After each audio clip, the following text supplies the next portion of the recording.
يعني يمكن دي النتيجه. انت من مصر؟ من مصر. اخواننا والله اخوان نحبكم قوي والله. احنا ان شاء الله هنفوز 2-0 ان شاء الله. شايف النهارده المغرب الثاني قدام بلجيكا منتخب بالتاكيد منتخب صعب شويه. اوكي، اول حاجه احنا الثقه تبعنا. اوكي الله عليك. ثقه في اللاعبين وكمان راس لافوكا سي سي سي سي سي سي سي سي سي.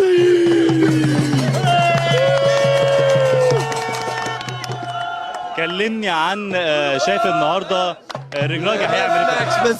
ما كنسمع ولا شيء. الرجراجي هيعمل ايه في الماتش؟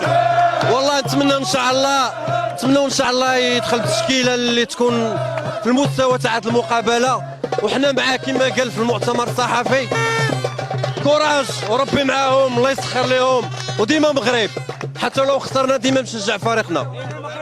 يعني اعرف منك بقى نعم. كلمني عن الطربوش الجميل. الطربوش جاي من فاس حبيبي، وانا من فاس وفاس حكم العالم. تعالى بس. وايه ده؟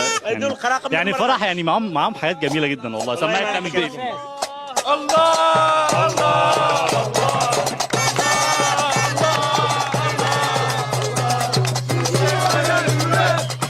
وهذا الاولاد. طيب ايه رايكم تغنوا نشيد المغربي؟ عايزينكم تغنوا نشيد المغربي. يلا خلاص بعد او ما عطيني شي حاجه مغربيه شي حاجه مغربيه. يا صوت عيني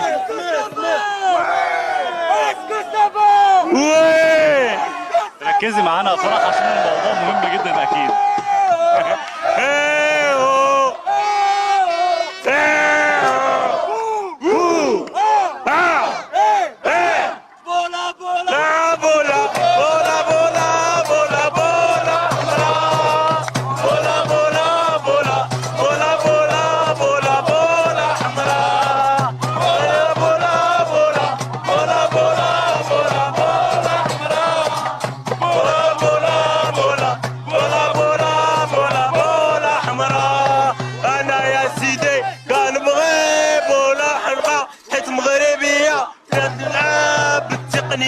انا يا سيدي كنبغي هاد الفرقه حيت مغربيه كتلعب تقنيه.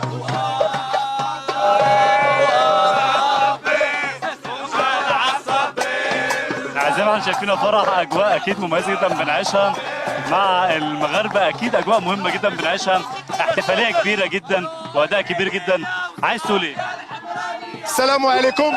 اليوم الفوز للمنتخب المغربي ان شاء الله، والتأهل ان شاء الله للدور الثاني، والحصان الاسود لهذا المونديال هو المنتخب المغربي، وديما مغرب. يعني فرح لازم نروح للقاء مهم جدا. ازيك؟ احنا تنثقوا في راسنا، احنا مغربيين، ان شاء الله المنتخب المغربي بيربح. ان شاء الله كده المنتخب المغربي رابح خلاص. طب عايزين قبل ما نختم عايزين نسمع النشيد الوطني للمغرب نختم بيه. بلاش نقسموا على جوج، شي غيرد على شي. منبت الاحرار مشرق الانوار. اكيد انت فاهمه فرح كل التفاصيل اللي بيقولوها يعني. الاحرار مشرق الانوار منتدى السداد وحماد. ان شاء الله للعلا عنوان ذكرى كل لسان بالروح بالجسد هب المتاع هب لذاك في فمي وفي دمي كسر الوانا عيشتي هي للعلا سعيا نشهد الدنيا أنه لا نحيا بشعة الله الوطن الملك. يعني يا فرح اكيد مفيش احلى من كده ختام بنشيد المغربي بالتاكيد، واجواء اكيد بنعيشها معاكم.